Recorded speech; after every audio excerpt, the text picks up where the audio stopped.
our company makes food products. We've been in business since 1956. We were the first company to start making Western type style desserts and food products in the country.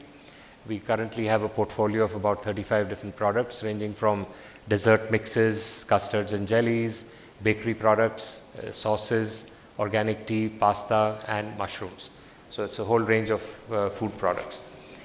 In the 70s, I don't know how many of you will recall, but the image of our country was very poor in terms of the quality of products.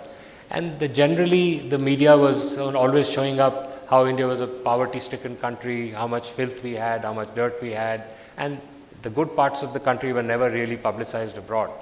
So selling products from India, of course, was a problem, but selling food products from India was an even bigger and more compounded problem, because people didn't sort of trust that we could produce products of international quality. And that is why my first sort of task when I went selling was to sell the country first, to sell India as a country, then sell my company, and only after that could I sell my products. So I recall I went out in 75. If you remember, the first nuclear explosion in Pokhran was held in 1974. And I actually used that as a sort of a mark of the technical and technological prowess that this country had, and that I told people that if we can develop and blow up an atom bomb, I'm sure you guys will agree that we can do other things as well, And I remember I was sitting in Kuwait in a very beautiful glass-lined building and trying to convince the guy on the other side to buy my food products, and he had the usual complaints. So India, how can we do it? Food products, how do we know they'll be of good quality, etc. I said, listen, there are good companies and bad companies in every country. And luckily, as we were talking, there was a Tata bus that was driving down on the road, on the street below. We were on the second floor and we could see it very clearly. I said, at that time, the Kuwait bus system was all Tata buses made in India. So, I said that, look, there you have an example of an Indian product which you guys are using and using very successfully. So there are good companies in the country and maybe not so good companies as well. So you got to treat every company on its own merits and not just blacklist us or sweep us all as under one carpet as good or bad. And I did actually make that sale. So after establishing markets in the Middle East and the North African, East African countries, we expanded our business first to the post-Soviet CIS markets, Russia, Kazakhstan, Ukraine, etc. We also took our business to the United Kingdom, to USA, Canada, Scandinavia, and some European countries. At a point in 1995, we started a joint venture manufacturing unit in the United Arab Emirates, in one of the Emirates called Sharjah, very close to Dubai. One of the problems that we faced was that our products were most suited to sales and exports to developing countries rather than developed countries. It was only much later when we went into products like organic teas and pastas and stuff like that we could actually address the markets in the developed countries. But for most of our products, we had to go to developing countries. And we faced many challenges in those countries because of the political and economic upheavals that have been taking place regularly in these countries. I recall that for many years we were getting the Iraqi army contract for some of our products, and the army had very specific labeling requirements and very specific product quality requirements which we could meet because all our quality standards were based on the British army standards, because both these countries had British colonial rule, and so they were very similar, and so we could actually meet them very comfortably because we were large suppliers to the Indian army as well. But one year I lost that contract. I couldn't get the tender for some reason because I think we were complacent. We'd got it for 4 or 5 years in a row, and rather than go and pitch it myself, I let the local distributor who was handling things very well, he was handling it, and we lost the contract. But in hindsight, it was a stroke of luck because that year the Iraq-Iran war broke out, and they cancelled all the production contracts for non-essential, non-armament kind of products. Otherwise, we would have been stuck with about 1 million cans of our product with all the Iraqi army labeling and so on, and we would have been stuck with that product and not know what to do with it. But after that, we couldn't get back into that market because of various political problems that have been taking place in that part of the world. We were doing very good business in Ethiopia, and we developed the market over a 5 or 6 year period to a point where we were actually considering chartering small vessels because we had the 5,000 or 6,000 tons of material required to be able to ship to that place. And all of a sudden there was a coup, the Marxist government took over, and the entire market and the business, the free market thing was stopped. Everything went to the state, and they were not interested in doing or buying so many of the products that we were manufacturing. So, I mean, it has been a story of ups and downs where you spend time, you invest money and this thing, but invariably at some point of time, because of economic or political problems, you get stuck. We were very large manufacturers and suppliers of products to Nigeria, and there they've constantly been having, as my friend here will sort of support, they've been constantly having foreign exchange problems. And because of that, you have periods of time you do very well, and then periods of time that there's no dollars available to buy the product, and it's a very sort of uncertain, and uncertainty is the biggest thing, because you cannot build capacity unless you know that you're going to be able to utilize it. So there are many challenges in dealing with developing countries especially for products that go there, and that is something that all the budding entrepreneurs and exporters here should keep that in mind while building up their markets, that they should keep very, very abreast of what is going on in these markets that they're handling, and whether there are any political developments that could affect your future product sales over there. In the developed markets, there are other challenges. It's the lack of resources that we used to have, especially before 1991. We never had foreign exchange to be able to promote our products, to be able to advertise, to be able to do many things that were essential. And it was only after 91 that we could start doing those things, paying listing fees, etc. So those were, to compete with established brands, it was a challenge. But I mean, at least after 91, a lot of those things started getting slowly removed, and we've been able to successfully sell in those countries as well. Something that our President Pradeep mentioned and spoke about in his task here was that companies make better product for export and not so good product for the domestic market, and which is something that should be sort of it's best avoided, and I absolutely agree with him. But on the other hand, for any company, small or big, addressing the international market has a lot of benefits and rub-offs on your own market, on your own production capacities. Because of the fact that you have to meet higher international standards, you gear up your production capacities and your other capacities to sell and to produce products of that quality, whether it is in terms of packaging, in terms of specifications, in terms of quality standards, hygiene standards, etc. And that definitely adds to your own production capacity and being able to provide a better product in the domestic market. We have, as a company, have actually experienced this very, very first hand, and we've had the benefit of being able to, because we were forced to improve our standards for the international market.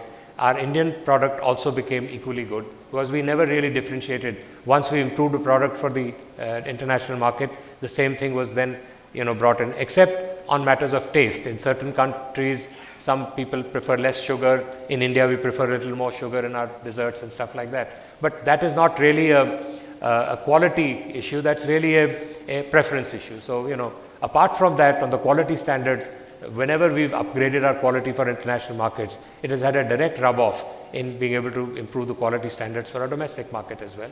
And that has paid rich dividends to us in maintaining our brand loyalty and brand leadership for most of our products.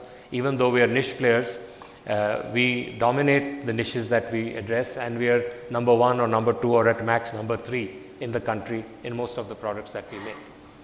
And I think that's a direct rub-off of the 30 or 35 years that, or 40 years now, that we've been in international business. So every time we would get products from abroad to upgrade our product to that level, the same thing helped to improve our product in the domestic market as well. Some of the innovations, I mean, were like, we faced a big problem in the Middle East countries because they wanted halal products because of the Islamic requirement that the product should be halal. One of our products, which is a gelatin based product, a flavored gelatin called jelly crystals, had to use gelatin. Now the gelatin made in our country was primarily from mixture of all kinds of bones and tissues. So it was impossible for us to certify that our gelatin did not come from pork or the prohibited animals, which would prevent us from being qualified as halal. Also, we had been facing this problem in India, that India is largely a vegetarian population, and a lot of people would not eat our jelly crystals because they were non-vegetarian in origin, since gelatin was made from animal tissues and bones. But it was the impetus given from the international market that we looked for a vegetarian substitute for gelatin. It took us almost 3 years of R&D to come to an acceptable product, and we created a vegetarian jelly crystals, which then we could sell and officially certify as halal, and we could also sell it to the local Indian markets as a vegetarian jelly instead of a non-vegetarian product. So I mean, these are some of the things that, there are many more examples I could give, but I'd rather not take everyone's time. I don't think that would be appropriate at this moment of time. So I mean, the journey to develop products, to get ahead, to go ahead and further in life continues as far as the international business of the company is concerned. Thank you very much, and I wish this business summit all success, and I'm sure it will do very well for all the participants. Thank you. Our finance staff that other people's money shall not lie in our bank account for long, and I think within like 18 or some working days we refunded the excess money, and that was like an extraordinary thing at that time, because people would keep it for 6 months, and those who got their shares at that time still now continue to be our shareholders because of the impression that made. So I think building long-term relationships in our business, and I would think in any business, is very, very critical.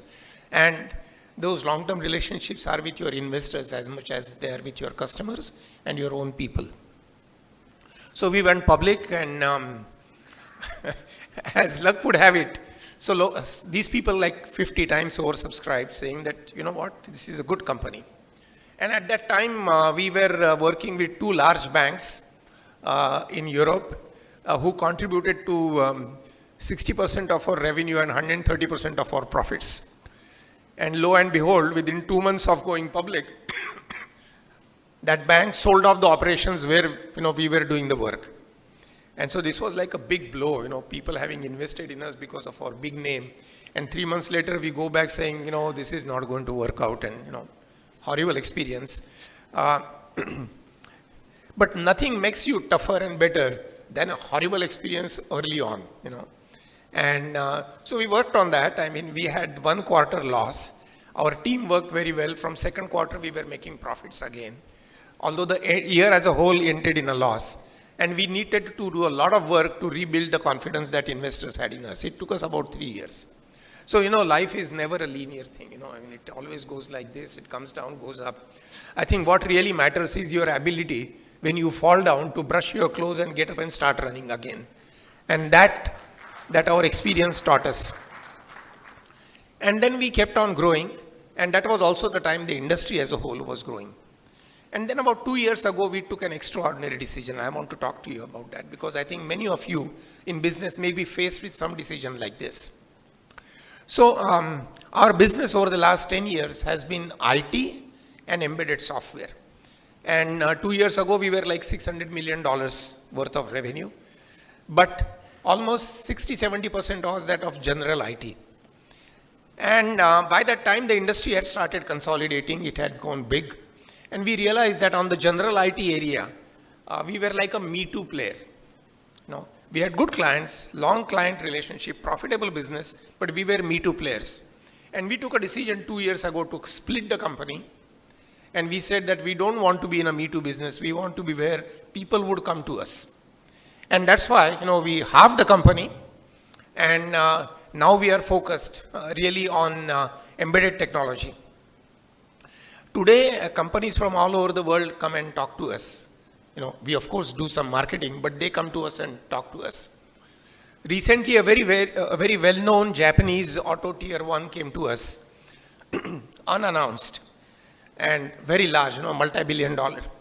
And we asked them, how did you come to us? So he said that, we wanted to do some work in embedded software area. And we knew the normal suspects, TCS, Infosys, and all of that, 4 or 5 companies. And we went and talked to all of them and asked them, who is your most important competitor in this domain? All of them said KPIT, so that's why we came to you. So I think the point is, in a market which is very highly cluttered, how do you build a unique distinction? And I think for building that distinction, you should be willing to forego something so that you win something. Quite a few people find it extremely difficult to take such a tough call. And then your normal routine business kind of keeps on pulling you down. So, that was a major thing for us. And that, I should say, was among the last major things in our current journey. So in this journey, what is it that we have learned? I think in its essence, business is very simple. It's really very simple. It's made of only 2 things. You need an offering or a product, and you need a customer. Business is finally only about that. And to make this happen, you need a team and you need a certain way of doing. That way of doing can be processes or value system, and the people is the team that you have. So these 2 main blocks, which is customers and offerings, and I would talk maybe 2 minutes on each one of them. Although it's an asset that does not appear on your balance sheet, your most valuable asset is your customer. And that customer relationship is built on trust and trust alone. Every decision that a customer takes about giving work to you has 2 streams to it. One is a rational and the second one is emotional. A rational is of course because you have a good product, you have a good service, you cost less and all of that. Emotional is because I feel that I want to work with this guy. That emotional part, in my opinion, is extremely important. So how do you connect with your customer? How do you give him a sense that you will stand by him through thick and thin? How do you give him a feeling that you will go that extra mile for him whenever he is in trouble? That really is very essential. And, they say that every decision is emotional. The rational mind only rationalizes.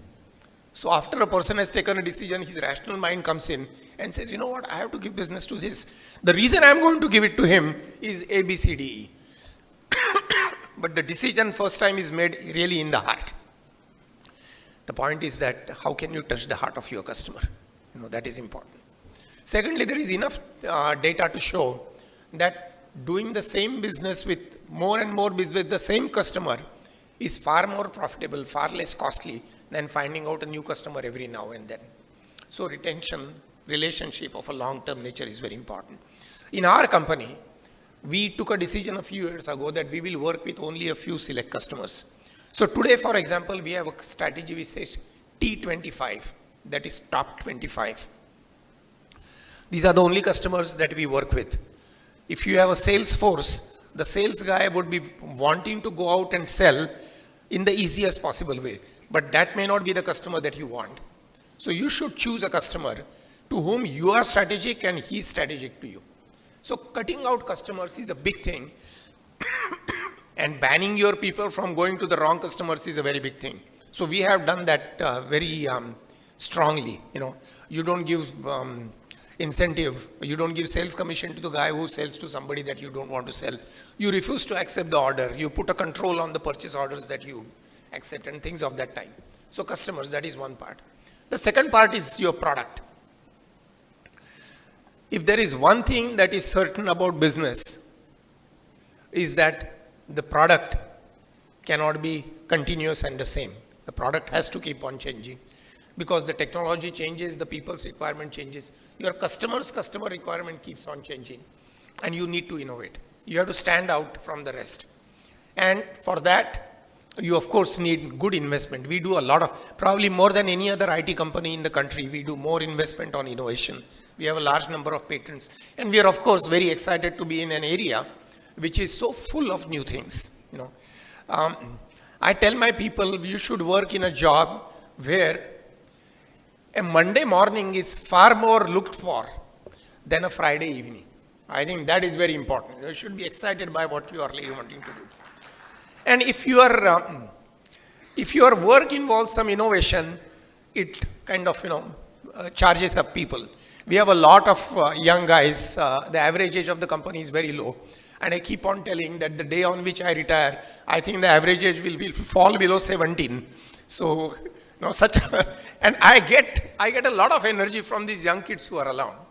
And that energy comes from, new offerings, innovation, doing something new, standing in front of a customer and the customer saying, you are doing a good job. See, because I think at heart, at least in our company, we are basically professionals, We are basically professionals. And nothing can give a greater joy to a professional than the respect that he gets for the ideas that he is bringing in. So we have to really bring that in, and that comes through our offerings, etc. So these are to me the two main things about business. The second line is of course the people and the processes. As you grow, you start getting people who have been formed in other environments. So people come with their mindsets, people come with their thoughts, people come with their presumptions, their assumptions. And when they come in, you have to kind of brush it off and put something new on it. And for that, it calls for some processes, it calls for some culture. And I think that's an important thing. And we realize that, we have been always known as one of the fastest growing companies. And we find that if you grow very fast, you also get a lot of more people. And then to keep yourself anchored to what you started from, it becomes a very important thing. And that you need processes for that. For delivering on an ongoing basis, you need processes for that. For innovating, you need processes for that. As a matter of fact, when you are moving from an SME to a larger company, I think the most important thing is an ability to make more people a part of your company. And I find that for quite a few companies, especially middle scale companies, the most difficult thing is to let your ego go out from your own company. And long ago we realized that, you have to be able to forego not only cash to get more people in, but you should be able to forego the credit to get more people in. So it is important that you give credit to the people for the work that they are doing. So sharing that to me is important. So building people is really a cornerstone for that. And that is something that, in our company, it came actually from the values that my father put. So even when it was a 12 people company with 2 partners, my father always said that we want to build an institution. And you can only build an institution if everybody other than you also feels that it is his company. Building that culture is to me important. To me,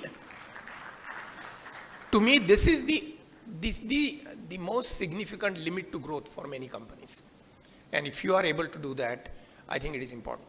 Time and again, we have recruited people, I have taken partners who have been paid more than what I was getting. And in the ultimate analysis, it pays you well. But you should be willing to sacrifice in the initial phases. And you should be able to excite. The last comment that I would make is that, and this is something that you don't find in a business book, but I believe that values, especially value of integrity, makes a very big difference.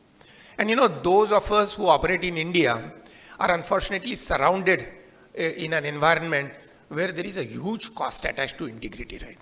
I mean, if you are doing things and you don't want to give anybody money under the table, there is a cost attached to it. And we should be willing to pay that cost. And in our company, we have been willing to pay that cost all along. because only if you have that integrity shows itself in our dealings with our people, our customers, and everybody else. And I think that really builds the foundation for growth. I cannot think of any company which has got a long-term sustainable growth without a basis of integrity. This seems paradoxical, but if you look at the groups that have come up and gone down, you will see that what is really lacking is the core of integrity. I believe that is important if you want to build an organization, especially if you are starting from scratch, if you don't have much money to begin.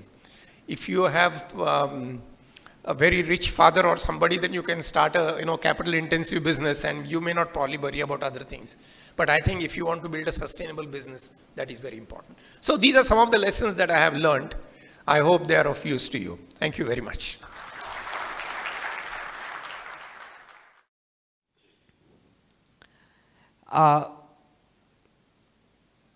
We are third generation entrepreneurs, and one of our biggest inspiration to our life is my own grandfather and grandmother, who started Pravin Masalewale business in 1962 after more than 20 or more failures to start business, but were very much determined that they want to do business.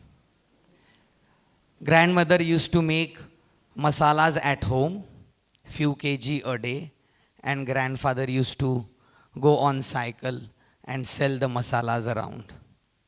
And slowly, the masalas got popular. They used to work more than 16 hours every day for many years in the early stages of their life. There was one clarity with them which they always had, and that was making sure that the customer gets full satisfaction through their services and products. The 3 kilo masala which they started with one product, today we sell that product more than 25,000 kilo a day. We make more than 180 products today and serving in around 22 countries. So this is what the product range looks like today. We have Maharashtrian spice mixes, traditional instant mixes, traditional and convenience foods, food sprinklers, pickles, ketchup, chutneys, health foods, and there is a clear focus to take Indian traditional food to global food map. And that's the kind of strength our food culture truly has. We offer products in 4 brands today: Suhana, Tufan, Pravin, and Ambari. Initially, when grandfather and grandmother started, there was no brand.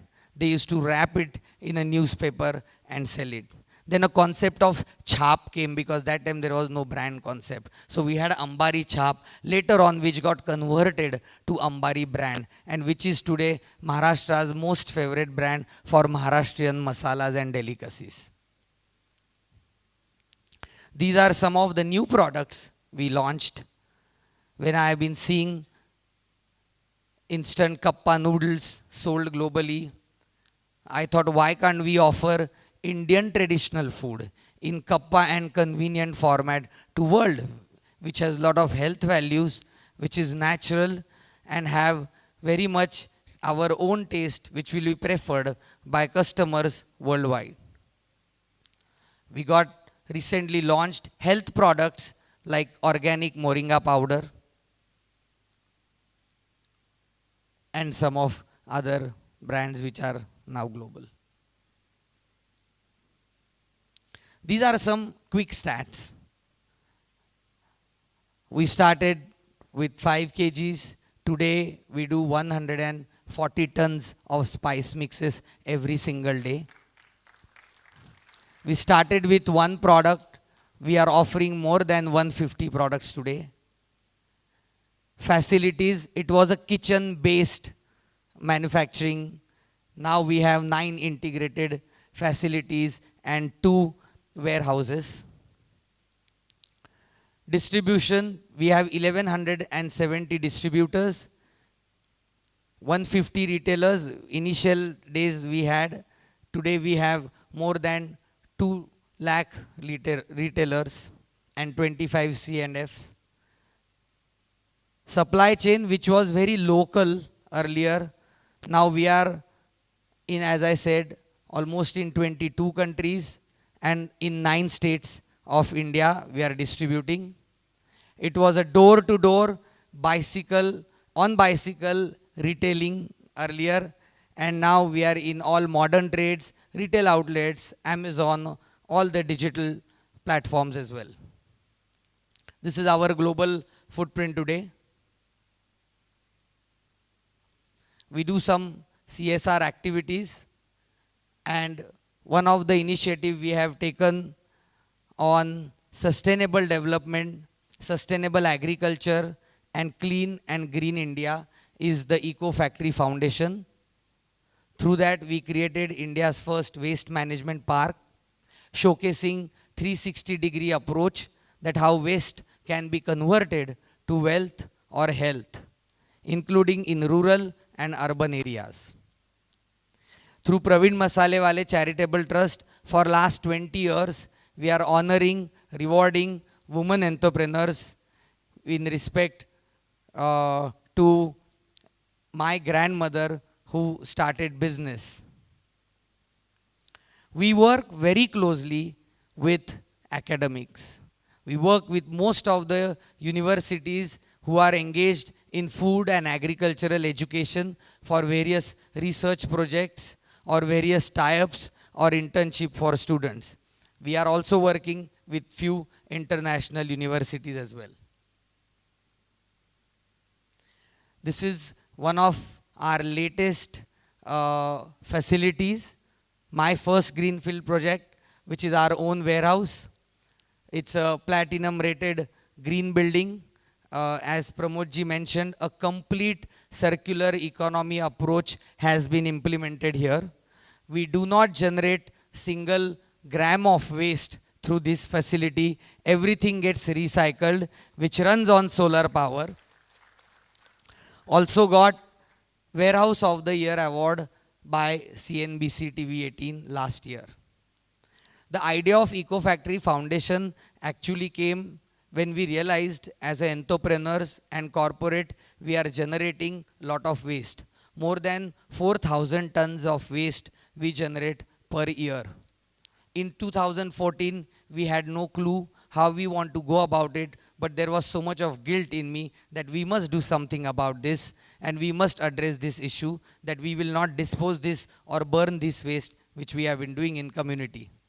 I'm very happy to share 2020 we manage successfully all 4,000 metric tons of garbage we generate in our own premises and create lot of wealth and health from that. We initiated concept of pyrolysis for the waste we generate of our plastic packaging material, and we also convert that into a fuel which is used back into our own system. This is the waste management park. It is 1 hour drive from Pune, and you all are welcome to come and witness the work we are doing there. So this is how we looked in 2014, a perfect example of linear approach, which is not eco-friendly. There is no wealth creation in between system, and it is not sustainable. We will buy raw material, will make finished products, and will dispose all the waste. And this is how we look now in 2019 and 20. It's a complete circular economy approach. From every waste we generate, we kind of try to create some sort of a more value-added product in the system, including the grey water, including food wastage, plastic wastage, or whatever it is. We have an approach to deal with it in eco-friendly way and generate some sort of wealth. These are some of our founding principles. Ethics before all, best in, best out. As third generation from my grandfather and grandmother, whenever we used to discuss with them that when you started business, there was no quality assurance lab or quality control lab. And they used to say that आमचे डोळे, आमचे कान, आमचे हात हीच आमची laboratory आणि ह्यातून आम्ही बिझनेस करतो. And one principle they followed, whatever we will give as a food, whatever food we will give to our own family, the same food we will serve to our customers. That's the bottom line for the quality we make here. And we have been following that religiously. Value each buyer and value for each buyer. Consumer's wish is our command. Endeavor to excel, growth through partnering, stay current with technology, and always innovate for customer delights. Very good afternoon, everybody. My colleagues on the dais, Your Excellency in the audience, guests, visitors, students. Maratha Chamber is doing an excellent job by launching this summit. On the heels of Asia Economic Conference, and they say that every year it will be there in the last week of February. I am sure we can see this as a first week of March every year as a continuation to those kind of discussions. I think that will be very appropriate. So well done, current President and DG, and I am sure Pune will be getting further benefited. My colleague Pradeep Bhargav described Pune's specialities very well. And also Mukesh has given a good run on Chamber's role, Chamber's work in this area. So I will straightway come to this main subject of sharing the story of Praj in the international business. First of all, let me give you a little idea about what nature of business we are following. We call it plant and machinery based on technology, engineering, manufacturing and procurement. It's like either a system or a project. So it can be a system export or project export. This is just for the setting the background for what I'm going to talk about. It involves bioprocess engineering. His bioprocess is totally different. I think it's very high-tech with respect to the human body, human healthcare. Ours is called industrial biotechnology, industrial bioprocess, so which is another wing of biotechnology.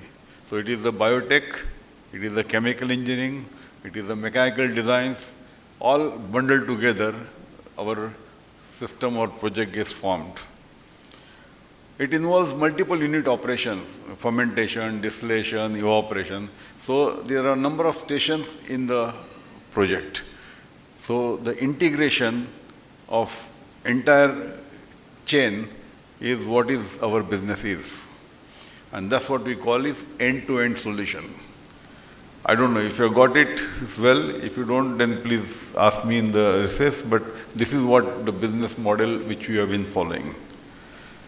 It's mainly for the bioenergy, biofuel, energy sector, and it is from variety of feedstocks. The variety of feedstocks include sugary feedstock, starchy feedstocks, biomass, which are abundant in tropical and subtropical countries. So this is the kind of a region in which we have been working. After establishing successfully in India for first 9-10 years, it was a startup, so it got some venture capital support and we got established in first 8-9 years. Liberalization of 91-92 was a major turning point for us to look at international business. And that was very important. I must say that that was a real good opportunity.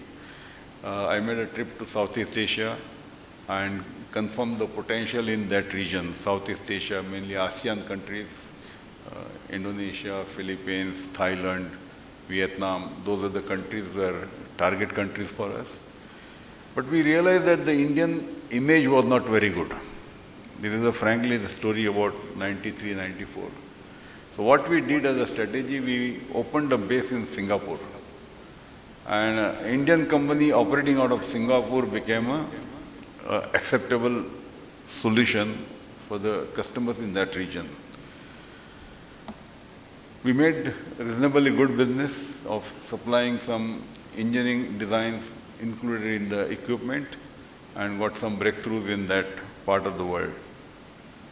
We also did some business in South Asia, nearby countries like Sri Lanka and Nepal on the north, and these SAARC countries we call them. We got some breakthroughs. This is immediately after liberalization.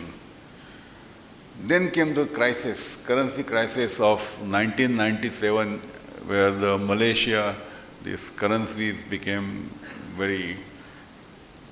got devaluated, and the entire business started suffering.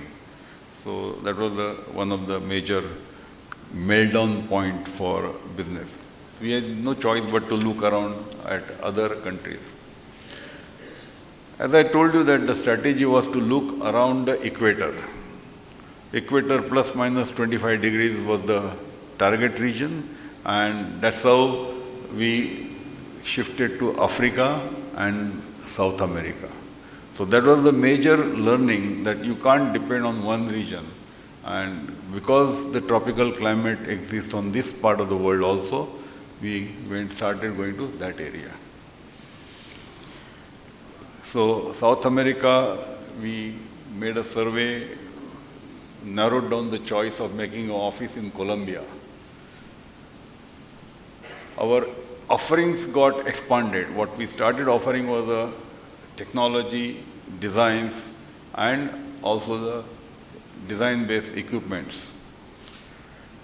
So critical proprietary equipment we offered, and then we made a pitch in Colombia, Cali region, which is very similar to Indian, like a Maharashtra kind of a region, where the sugarcane is grown in abundance. It was a very big challenge because it was next to Brazil. Brazil was already doing a lot of production or technologies in biofuels. But we as a company offering customized solutions, end-to-end customized solution, tailor-made solution, appealed to the customers in Colombia. You know, Colombia was known as the drug capital of the world, and there are a lot of fighting going on between various parties, mafias and all that. So it was always risky. But we thought it will be that's why the Europeans and Americans were not looking at that region. And that was the opportunity for us, that the difficulties are there. That means it could be also good opportunities. Learning of Spanish language became important. We saw that our team members they started learning Spanish in Pune, and that's how we could connect with the local industry. One of the important aspects was also participating into advocacy, understanding the customers. For example, I'll give you a simple example. They were exporting surplus sugars. Surplus sugars were being sold at a loss. So we gave a proposition that instead of exporting surplus sugars, why don't you convert that into ethanol, and you can reduce your import of oil. And that appealed to the government. I mean, with the help of local body, we went to the government and tried to convince, and it did work out. So going extra mile of creating market was one of the important steps which we did. This decade after 2000 onwards, the first decade I told you it ended with the currency crisis. The decade of 2000 onwards gave us a very good traction in Colombia. We got 100% market share. Not 1, 2, 3. All 5 plants in the first batch and additional 2 plants. So if you go to Colombia, Colombia's entire ethanol is based on Praj technology. That was a very big success. In fact, it became a case study even for other industries. In Colombia, one of the other important learning is the Colombia was known for kidnapping of foreigners. So we were always worried about our teams. So we had to look for insurance against kidnapping. And none of the Indian insurance company was familiar with this kind of a requirement. Well, nobody was able to give a reimbursement of those kind of insurances. Here we try to manage. We also started looking into Africa, East Africa, Northeast Africa, Ethiopia, Kenya. We also went to a country called Sierra Leone, which is known for, I think it was known for Ebola or something later on. So there we put up a project, and but our projects were with the full offerings of, as I say, customized technology, engineering, and manufacturing of the critical equipment. We also started giving wastewater solutions because environment consciousness was increasing in all this part of the world, and we could really give them a foolproof solution end to end. This was also possible because we had a good R&D backup. Back in Pune, we had a very major R&D setup where we will bring the samples of our feedstocks, get them fingerprinted, and create a design which will suit the local condition. As a continuation to this, we have almost 7,000 to 8,000 feedstock samples, what we call from Fiji to Peru, fingerprinted and kept in our data bank, which comes very handy whenever we go for new designs. Most of the important thing which happened after Colombian success was breakthrough, not other than UK and USA.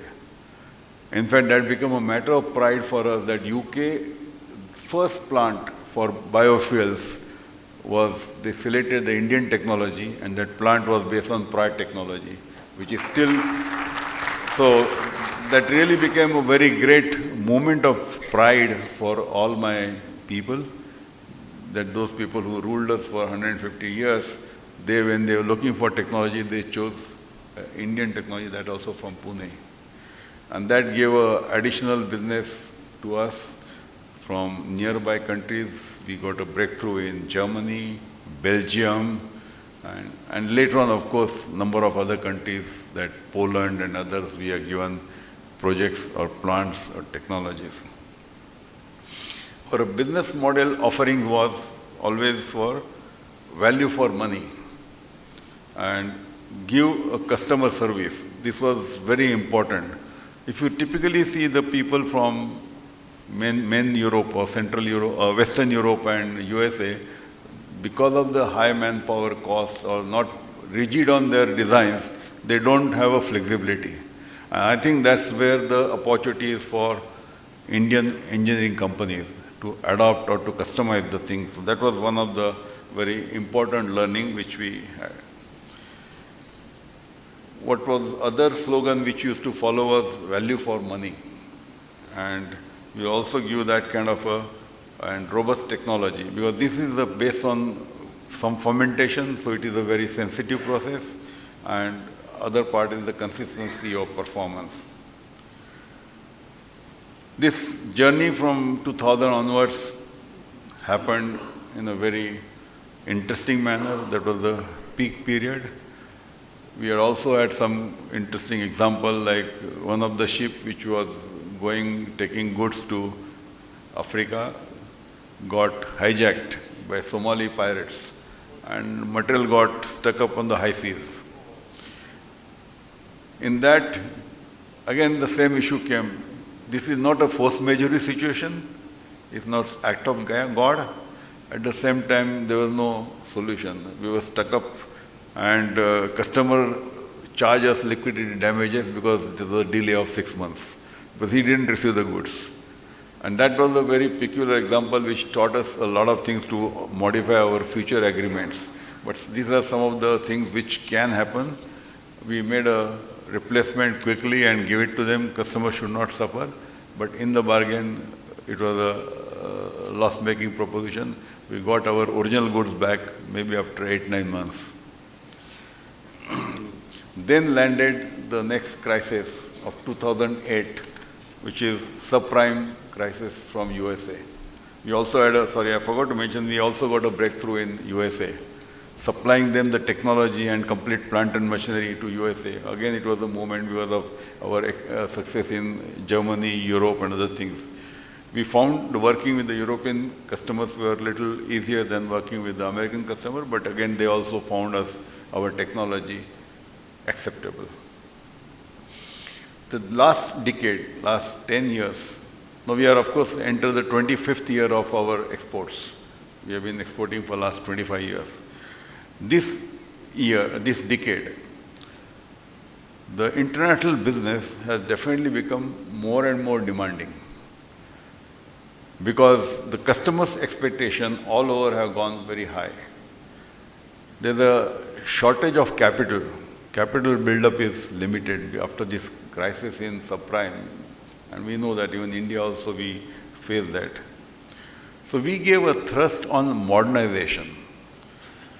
Instead of looking every time for a new plant or a project, we went with the package to improve the efficiency of the existing facilities and put up some additional equipment, which the customer can afford out of their P&L and not or revenue expenditure, and not to go for a capex. Amount may be a little less, but the margins could be higher. So this strategy, which we are following for the last 8-9 years, is also been quite successful, and we got number of breakthroughs in this area. Energy efficiency, water usage, improvement into productivity, drive down the costs. These are the requirements practically all over the world. And again, the value delivery or value engineering plays a very important role.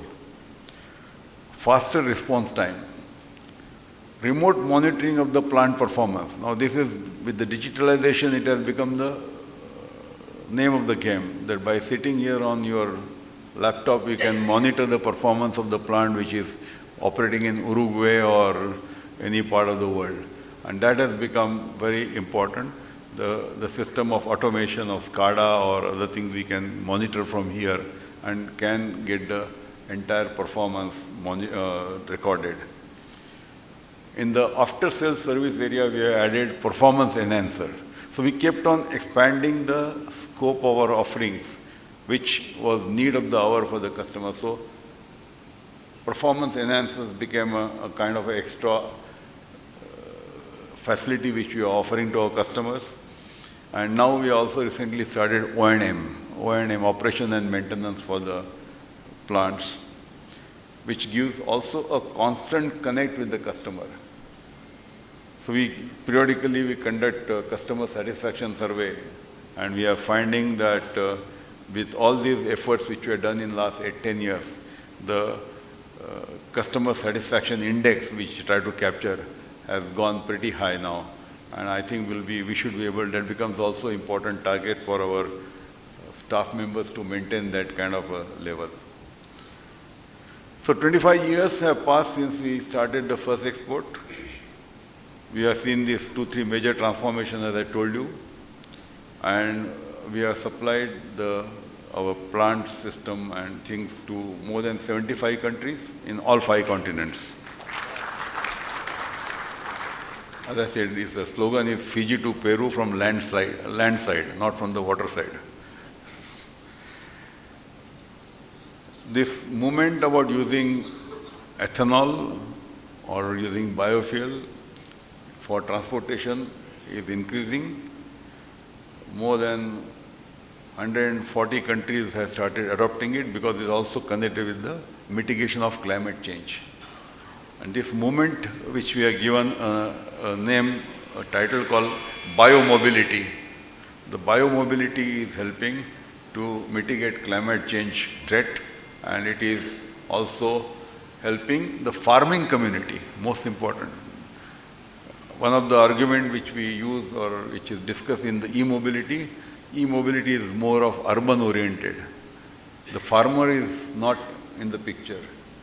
Whereas in biomobility, the farmer is at the center stage, rural employments are there in the consideration, and especially for developing countries or countries like India, it is very, very critical that biomobility takes this kind of a center stage. Many countries, as I say, have declared the mandates. Our R&D work is focused on solutions to mitigate better what is called as carbon intensity. or how you bring down the carbon footprints. The use of ethanol will bring down the carbon footprints by 70%, 80%, and decarbonization through circular bioeconomy has become a mission for us. Like you try to reduce the carbon across. The next development which we have launched, which we have not yet taken to overseas, it is being put into India. That is one of the things we say, always new technology we test in India and then take it overseas. So it is called second generation technology, where we can make biofuels, namely bioethanol and bio-CNG, a compressed biogas, from waste, agricultural waste, which is abundant in India. Very surplus quantities available. In fact, they are burning it and causing a pollution. You know, Delhi in winter is a big problem.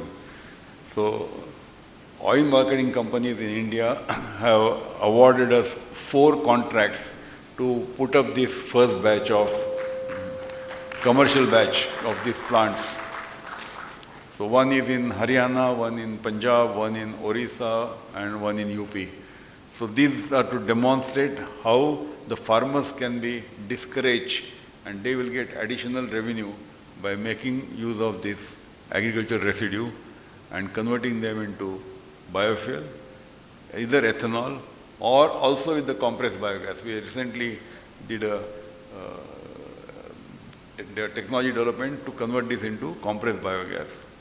So, which will be supplement to CNG. Instead of CNG, you can use CBG. They call it CBG. And Government of India has also declared a big policy. They call it Satat policy. So last 2-3 years, Government of India and Oil Ministry have come out with very many pragmatic policies to encourage the use of bioenergy in transportation. What is the next program which you would like to? So this 2G technology will be taken to export market. Already European Union Commission has declared that they would like to go for 6% of ethanol from advanced technology like this. So we are trying to develop some projects in Europe, and hopefully I think maybe a year down the line, hopefully we should have a breakthrough to supply this second generation technology from biomass to European customers. EU is taking very major steps in that direction. So again, the potential is opening up for this area. The next area which we are working on is what is called as renewable chemicals and renewable materials, which mainly come from bioplastics and biopolymers. Now this is again which is a futuristic thing. Like this sofa covers and all that, they are coming from petrochemical route. All the resins and polymers. All these polymers can be made from bio root or plants, plant-based. Plant is the tree or grass. They can be made from that.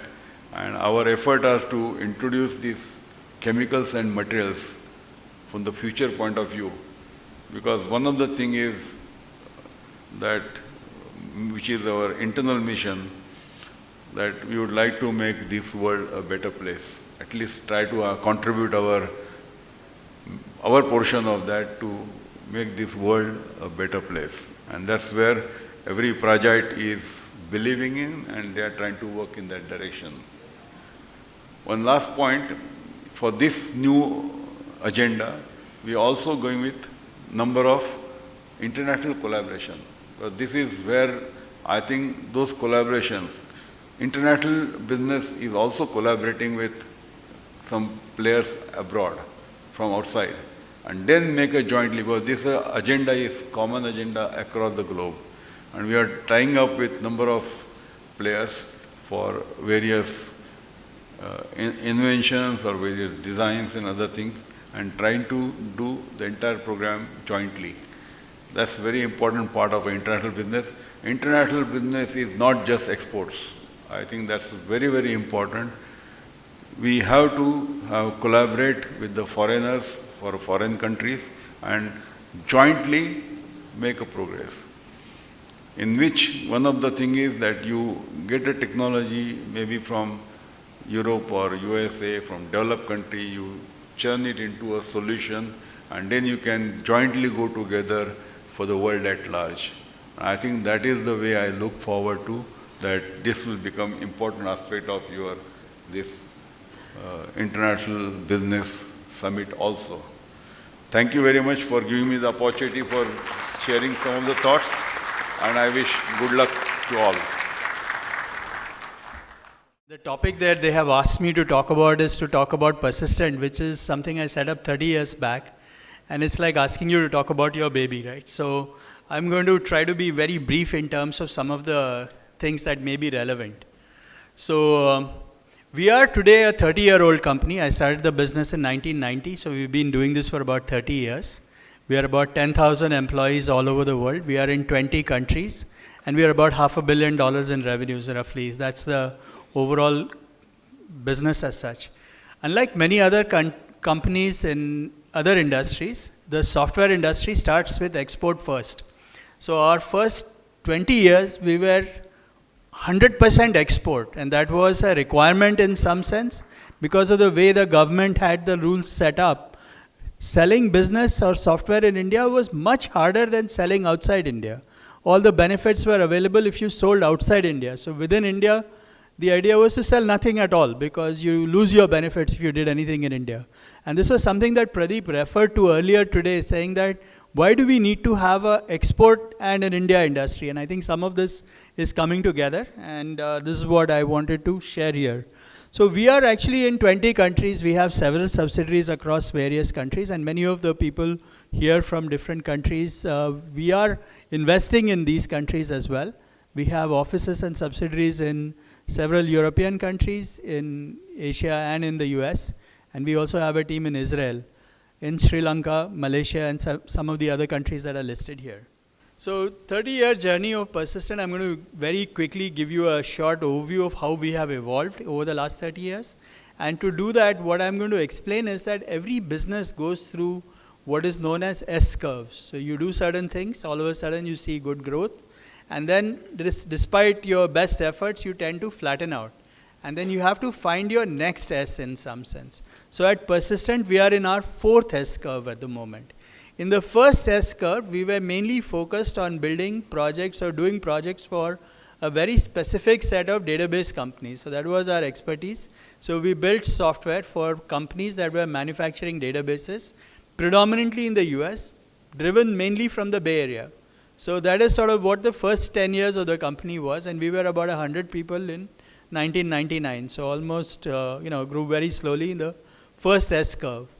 In the second S-curve, what happened was that Y2K had just completed, and all of a sudden, a lot of companies who had done Y2K work started to say IT is the in thing, and everybody was looking at outsourcing and offshoring. We were a 125 to 150 people company at that time. And the thing was, how do you go sell and compete with many companies which were already in tens of thousands of people, such as the TCSs and all the other ones, which were much larger than us.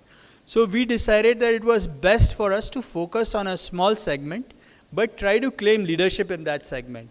So we decided to focus on outsourced product development. So we work with software product companies, build products for them, rather than doing IT services. And how do you differentiate between product companies and non-product companies? So what we observed is that typically when you have an IT project, you have well-defined requirements and you do trade-off between time and money. So you decide you want to get certain project done, and then you find vendors who would say how long would it take and how much money you would want to spend. So that is how IT projects were typically done. When you are building products, however, that's not how you do it.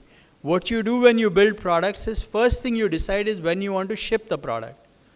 Then you decide how much you want to spend, and you build the best possible product within the time and money. So you always have to ship on time, because if you don't ship the product on a certain date, the sales and all the other machinery will not work. And this is true in many industries, including auto. For example, you always know that the 2021 version of the car will be available, or 2024 version of the car will be available in 2023 November or October or something like that. What features will it have is not always clear. You will build the best possible product within the time frame.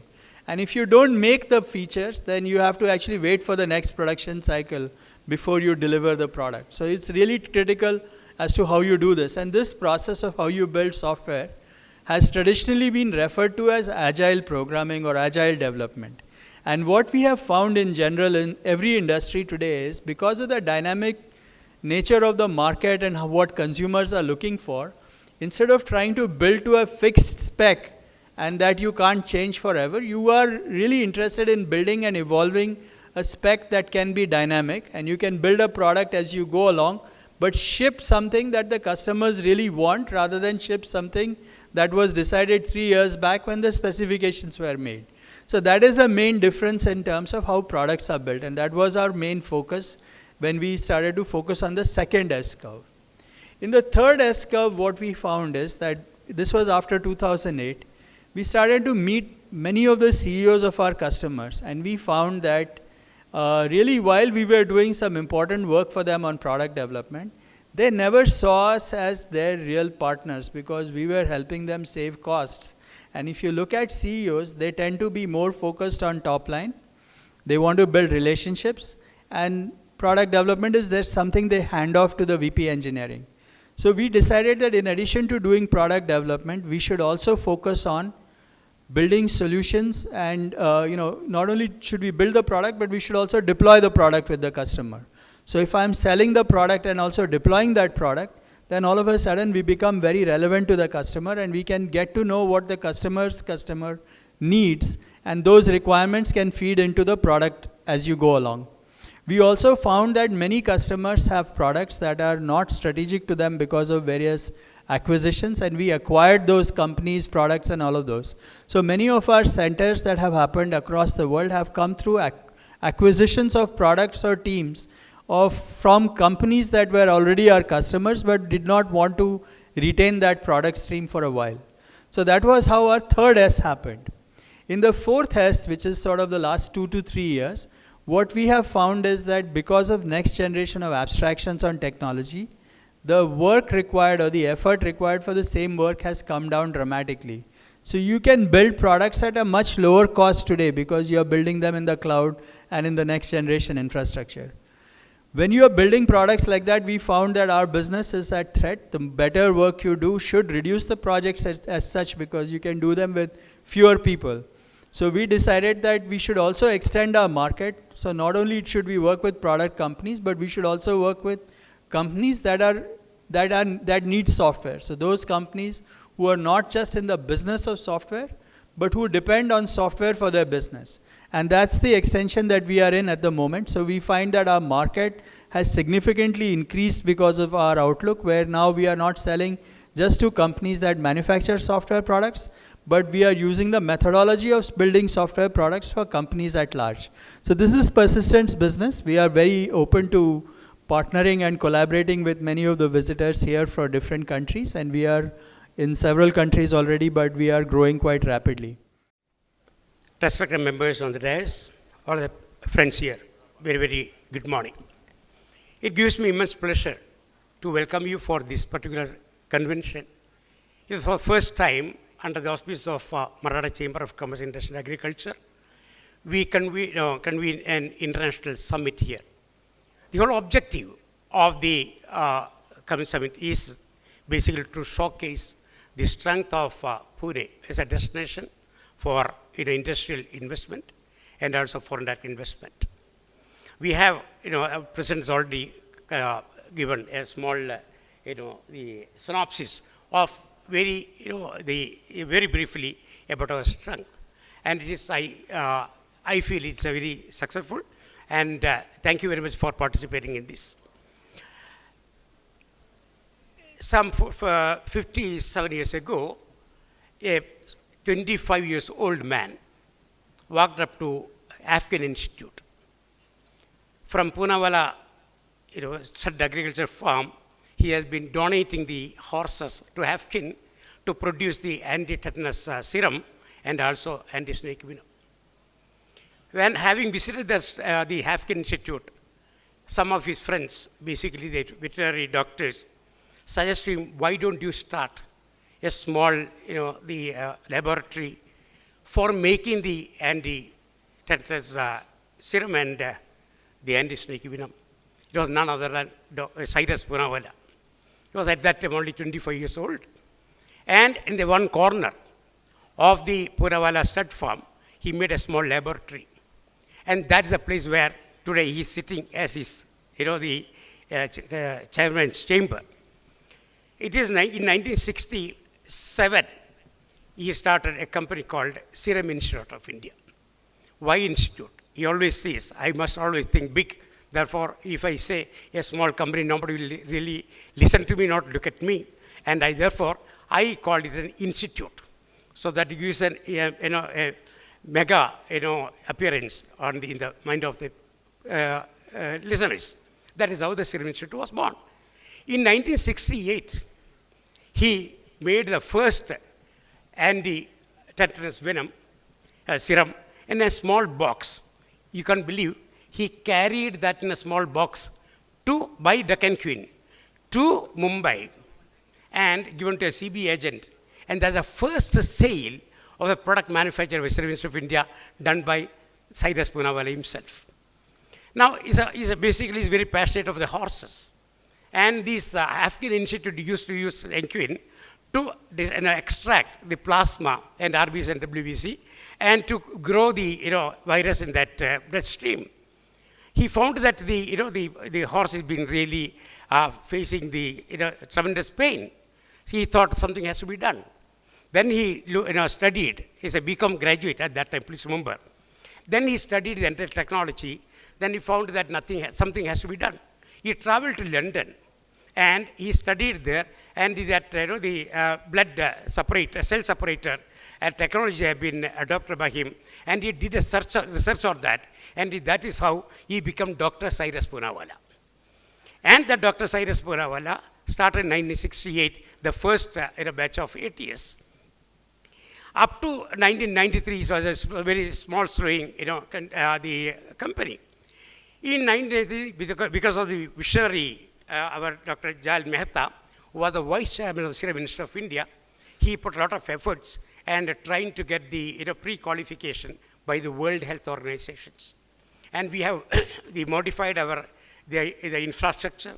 We adopted new technologies to meet the requirement of WHO. It was 1993 we got the approval of the World Health Organization to manufacture and supply of vaccines to UNICEF, the agencies. That, in 1995 we started exports. And depending upon the market demand, then he thought now we need to be very, very competitive, number one. Number two, the latest technology should come. And therefore, what he did was he started expanding the activity, and his only mission in his life was to deliver a dose of vaccine at a cost of a cup of tea. Not more than that. When BCG vaccine was introduced some years ago, when the multinational company had been selling at 595 rupees, he started selling at 55 rupees.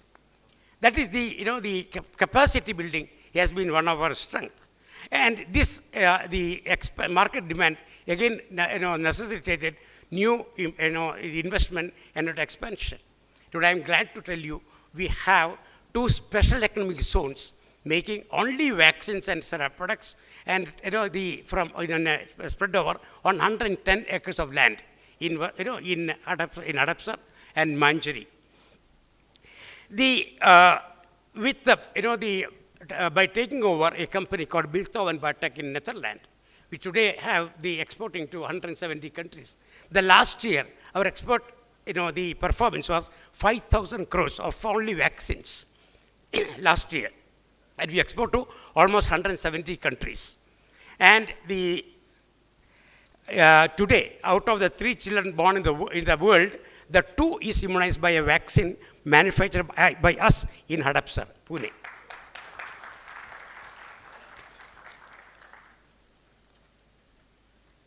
As we were able to eradicate the brain fever, which was prevalent in the sub-Saharan terrain, and by supplying the meningococcal vaccines, the Bill and Melinda Gates Foundation started looking at us. He said, what are you doing? Then he said, come and see. They came to our Pune factory, and when they saw our factory, they said, I can't believe such a wonderful factory can exist in Pune and India. So he said, I would like to associate with you. Then the Bill and Melinda Gates Foundation started funding our R&D activities. Then the Global Alliance of Vaccines and Immunization, Gavi, also invited Dr. Poonawalla to head that organization. That's an association of all the vaccine manufacturers across the globe. And he was the head of that. And even Gavi, looking at the inventions and activity, they started funding our R&D activities. I am glad to tell you, today we have more than 190 scientists only working on new vaccines and new products. We are moving from vaccines with antibodies and also biosimilars. We have a number of patents to our credit, and we are the first to introduce. And normally the injections are given either oral injection or basic, or the oral, or only that injections. For the first time, we did a nasal spray, just a spray to eradicate H1N1. We have been able to successful, and we are the first company in the world to provide a vaccine as a nasal spray. We have moved from, because the vaccine which we really administer on a newborn child. A child may not be able to really feel the pain, but we know how painful it is. Therefore, instead of giving mono vaccine for each diseases, we started making combo vaccines. We made a vaccine called pentavalent. The one injection, if you take it, then the child is protected against 5 diseases. And we are now working on the 6th one. Probably we'll come out with one very shortly. We'll come with one injection. We are protecting the child against 6 diseases.